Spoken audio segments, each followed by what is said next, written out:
Wazee hao wametoa kauli hiyo kupitia tamko lao ambalo limesomwa mbele ya mkuu wa wilaya Butiama Bi Angelina Mabura, ambapo wamesema kuwa hayati Mwalimu Julius Kambarage Nyerere licha kuzaliwa katika kijiji cha Butiama mkoani Mara hakuwa binafsi katika utawala wake, hivyo kutaka bunge hilo maalum la katiba kama lisitumike kuchafua sifa kubwa za viongozi hao. Kwa msingi huo, sisi wazee wa Zanaki tunalaani na kukemea kauli mbovu na potofu za vijana wa namna hiyo. Kazi za vyuo vikuu vyote ulimwenguni ni kuelimisha, sio kufundisha lugha chafu. Aliyeelimika hutumia lugha ya kiungwana na staa hata kama kaudhiwa.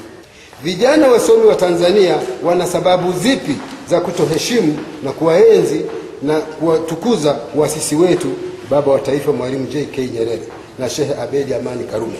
Kwa kweli kero zetu, kero za wazee wetu ambazo ni kero katika jamii yetu ambazo wazee wamezieleza, nadhani zinamgusa kila mmoja ambaye ni mzalendo wa nchi. Zaidi sana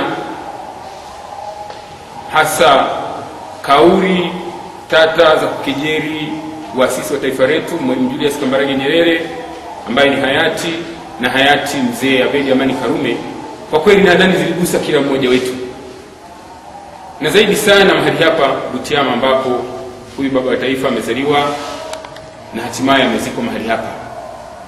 Kwa upande wake, mkuu huyu wa wilaya Butiama Bi Angelina Mabura akijibu tamko hilo la wazee hao wa Butiama amesema Watanzania wale wanapaswa kutambua wametoka wapi, wapo wapi na wanakwenda wapi, pia kutambua mchango mkubwa wa waasisi hao wa taifa la Tanzania.